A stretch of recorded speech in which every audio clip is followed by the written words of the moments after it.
Ito ang itsura ng ating boiler.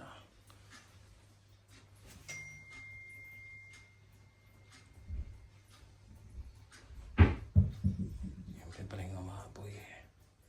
Ito ay like since 1970s. So mga naka 50 years old na ito, less.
Ang itsura ng tank natin.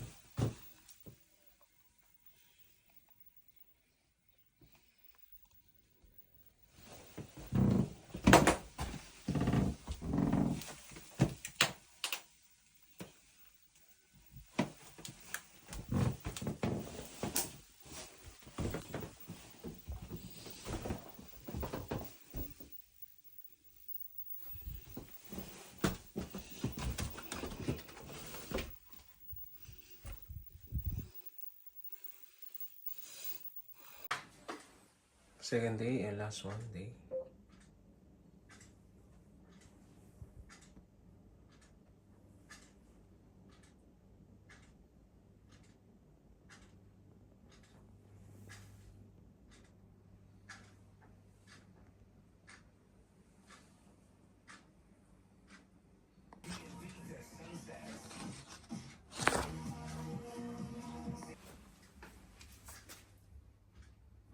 Binati ko si Marinelhan,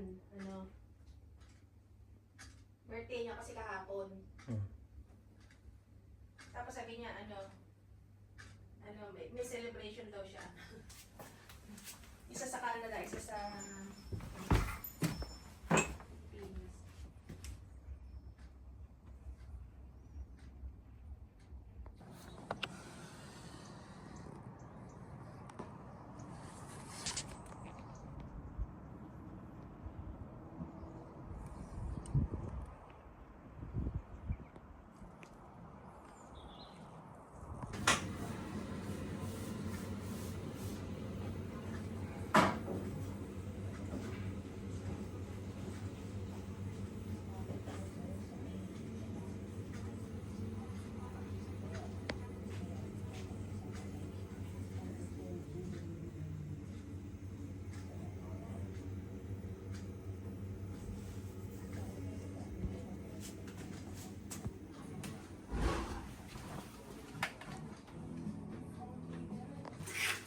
That clicked on, you click on it, so green light comes on, Oh, right, okay. and that means the boiler's calling for heat then.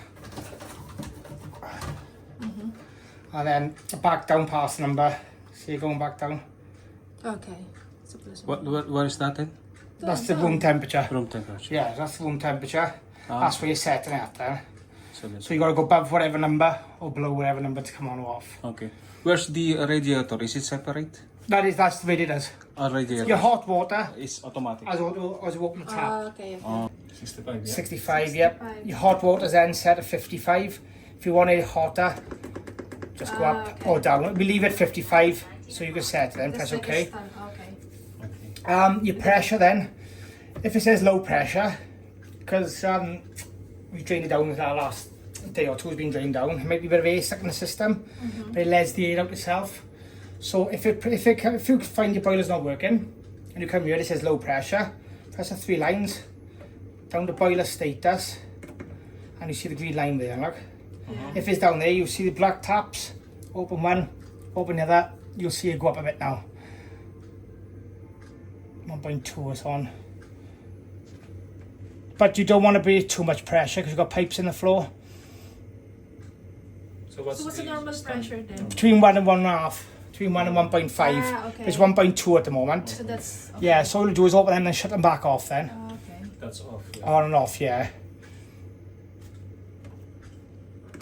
I think that's all I need to know really, because you've got...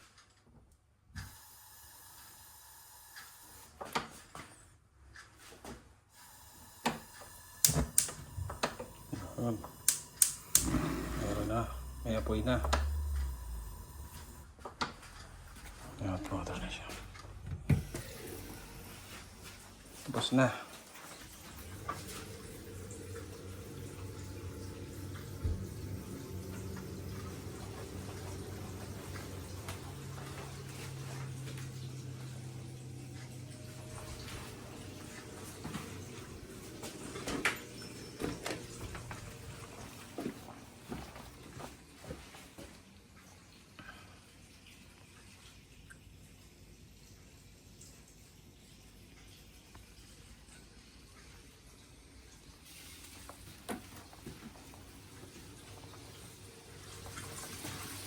Yep, hot water. All done.